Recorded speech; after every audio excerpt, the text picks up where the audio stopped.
Oke semua, di 5 balapan terakhir Asep Surasep berhasil meraih 3 podium dan juga 1 kali finish kelima dan juga 1 kali finish ke-6. Dan sekarang kita bakal menuju ke seri Catalunya di Barcelona Grand Prix. Dan di klasemen, Aron Canet masih menjadi leader, kemudian Asep masih di posisi kedua dengan jarak 6 poin saja. Ini sangatlah tipis. Kemudian Moreira di tempat ketiga bersama Oncu dan juga si Dixon yang ada di 5 besar. Nah, apakah di balapan kali ini Surasep bisa meraih kemenangan atau mungkin hanya podium saja? Mari kita coba. Dan sekarang tibalah kita di sesi race untuk Moto2 seri Catalunya Barcelona. Dan sorry banget kualifikasi nggak gue tayangin karena hasilnya buruk parah, karena kita akan start dari posisi ke-18.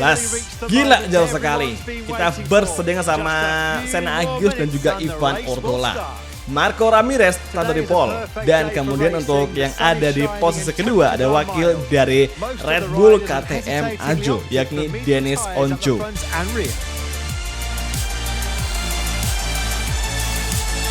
Dan syukurnya balapan di Catalunya kali ini cuacanya cerah, jadi kita benar-benar bisa nge-push sampai limit dengan tunggangan kita atau Bosco Scuro Bike. Nah sekarang langsung saja kita udah pakai sedengan kompon medium dan semua beres.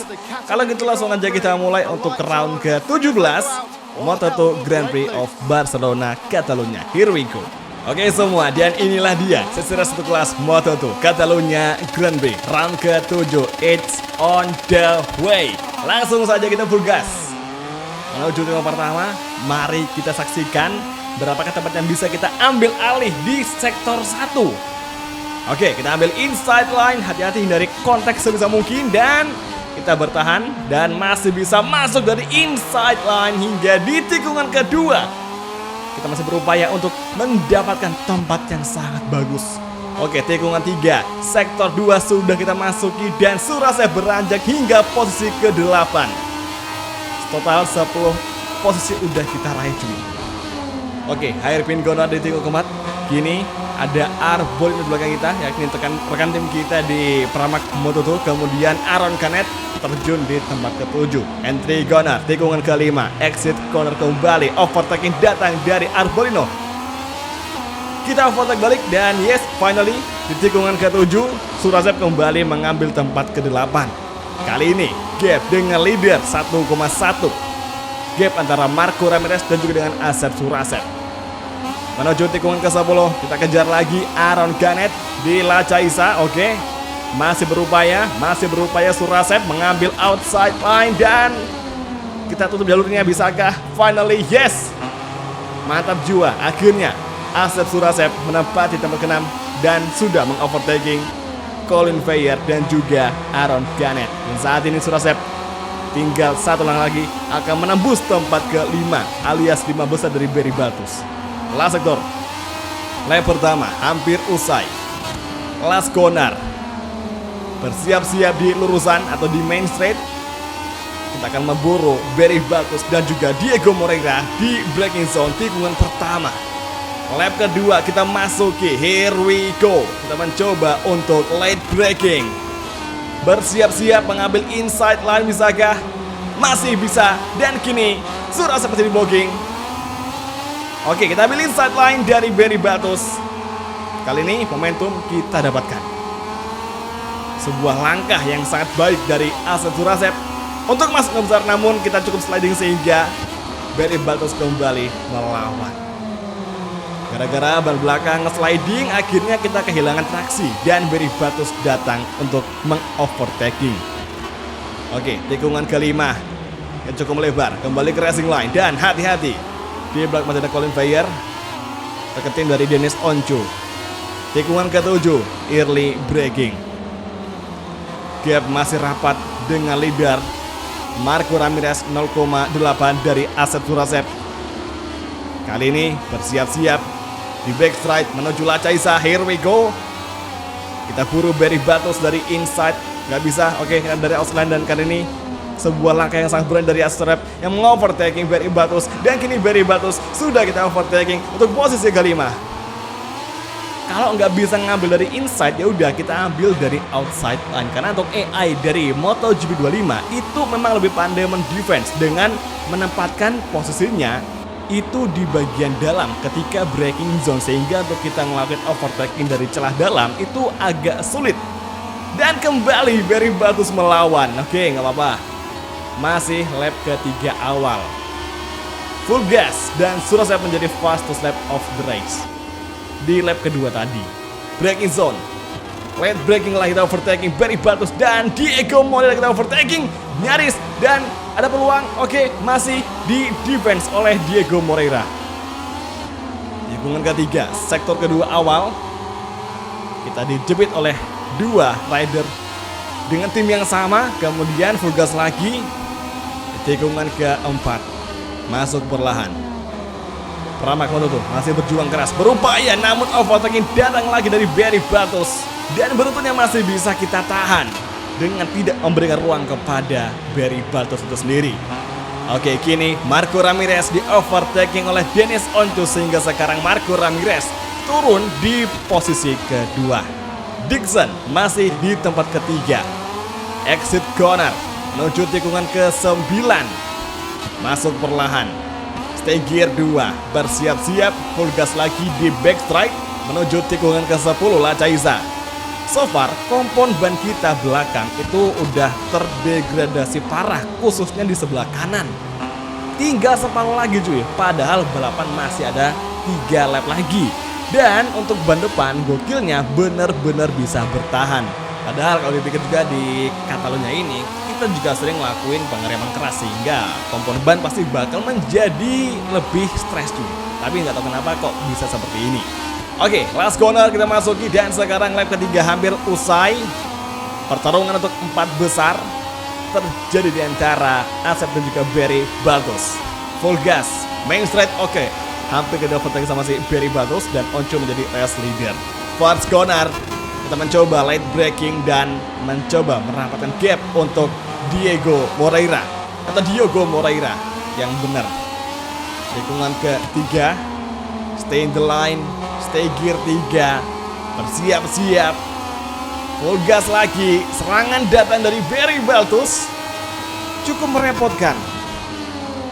Agak susah nih bersaing dengan Barry Baltus, perebutan 5 besar. Onco masih menjadi race leader dengan jarak 1 detik dari Asep Surasep. Balapan menyisakan 2,5 lagi, dan sekarang kita agak melebar dan kembali exit corner. Kita masih mampu mengamankan, kita masih mampu mendefend dan menjaga tempat ke-5 saat ini.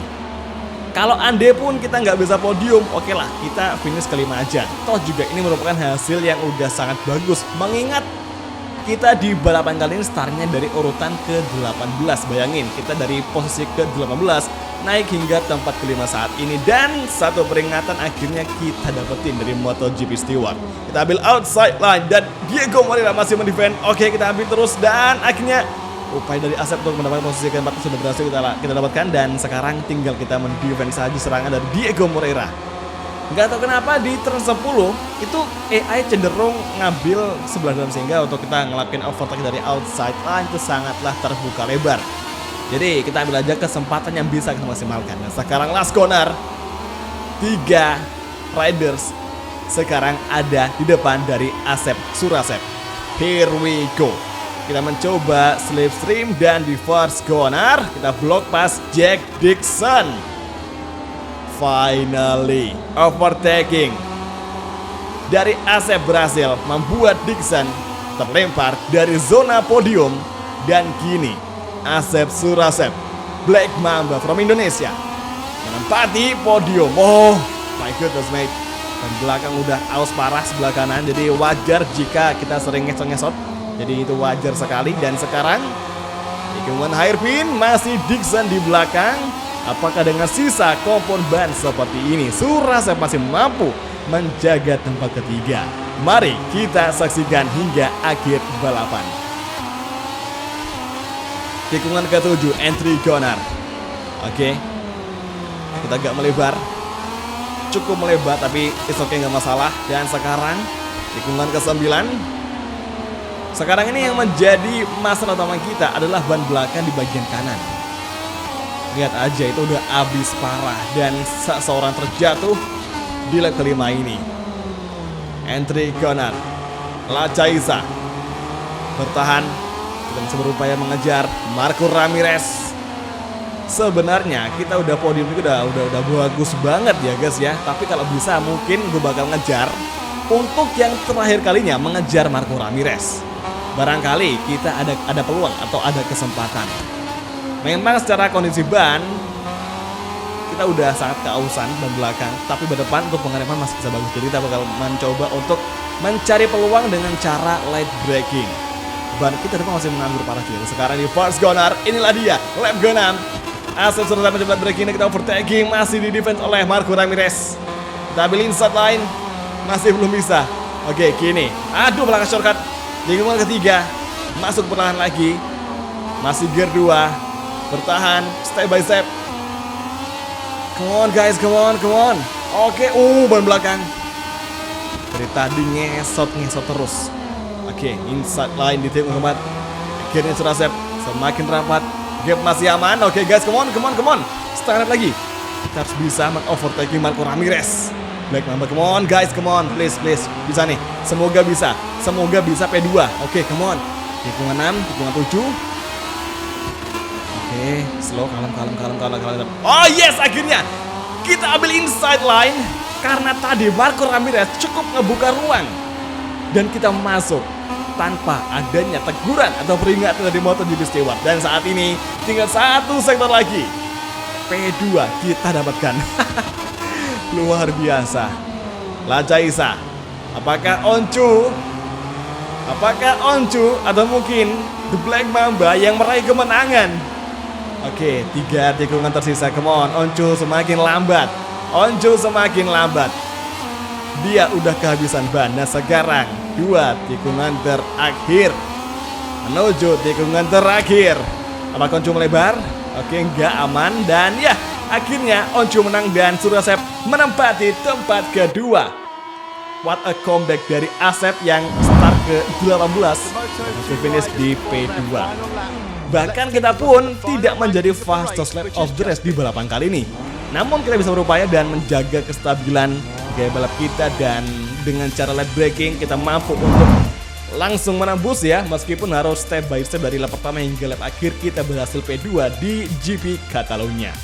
Kemudian Aaron Canet finishnya ke-8 dan Tony Arbolino finish ke-9 dan Alex Lopez melengkapi top 10 di Catalunya GP. Dan saat ini di klasemen kita unggul dengan jarak 6 poin.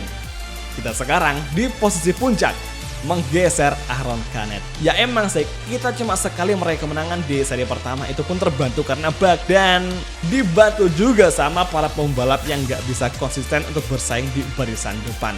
Alhasil kita menjadi penguasa di puncak klasemen sementara waktu, meskipun hanya unggul 6 poin saja, nggak masalah.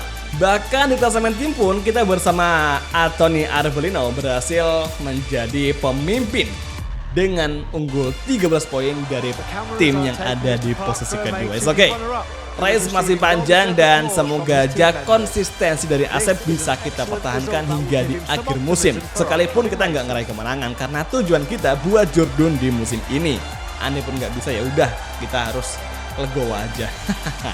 Jadi oke semua, kalau gitu terima kasih nonton dan sampai ketemu lagi di video MotoGP 25 karir untuk episode selanjutnya. Thank you, bye dan ciao guys, sampai jumpa. Dan sorry ini nggak tahu kenapa kok tiba-tiba di cutscene animasi kemenangan kok malah tiba-tiba nge-lag gini, padahal speknya udah mumpuni sih. Butuh upgrade mungkin ya.